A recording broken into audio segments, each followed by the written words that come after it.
Vandaag kookt Pervin samen met CK uit India. Egg Bhurji, ook wel Anda Bhurji genoemd, is een populair Indiaas streetfoodgerecht. Het is roerei, maar dan natuurlijk met heerlijke Indiase kruiden, ui en eventueel andere groenten. Ook hier geldt dat India een groot land is, dus de precieze bereiding kan per streek verschillen. Maar vandaag leren we hoe CK het maakt. You can start cracking the eggs. Cracking them, yeah. So this dish is basically like scrambled eggs that you have in Europe, but a lot more flavorful. So again, what do we put in here? We will start with frying the onions, a bit of garlic, some of the spices will go in, and then the eggs will go into it. Okay. So we're gonna fry the onions now? Yes. Do we put again a lot of oil? Yes, not much, but still a bit. Yeah. Je moet aan dit gerecht best wel wat uien toevoegen. Dat geeft volgens CK namelijk diepte aan het gerecht. En het haalt ook wat van de zwavelige smaak van de eieren weg, waar veel mensen niet zo van houden. De uien moet je niet bruin bakken in dit geval, maar een beetje glazig. Daarna kun je de kruiden toevoegen. Dit is erg belangrijk volgens CK. The mistake many people make is that they cook the dish and then they add this at the end. Like you said before, you have to cook it together. You really have to fry it. Yeah, before anything with water goes in. Yeah. Because the spice needs to fry it up. And you do a lot of it on it? Just so a it bit. gets the same color, right? Yeah, a bit it yellow, gets the yellowish red. color, and that's enough. So I'm going to add a bit more of the coriander powder in this because this dish needs it.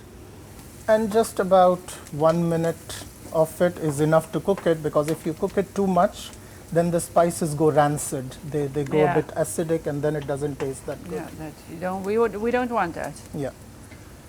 And then a little bit of the tomato puree, but also some of the fresh tomatoes. The chopped tomatoes. Okay, that's why we cut them. Yeah. We cut them. And the tomatoes take away the heat. So when you add them into the frying process, it stops the frying part of the spices, and instead the tomatoes start getting cooked.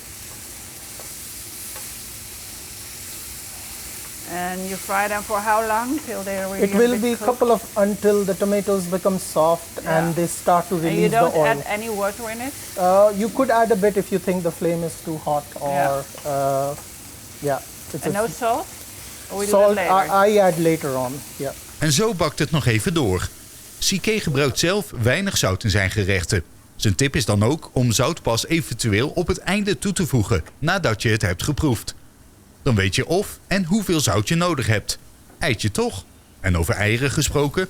So here we are adding the eggs, but you can easily add tofu in it. And then I'm going to add the garam masala. So this is easily available, and a very famous Indian. But this you didn't put, you said before you should cook. But exactly, because the garam masala is made by roasting the spices. So the spices are already cooked. Exactly, so if you add it before, it gets rancid, and then very strong. So the trick is garam masala always goes 1 to 2 minutes before you are going to stop cooking.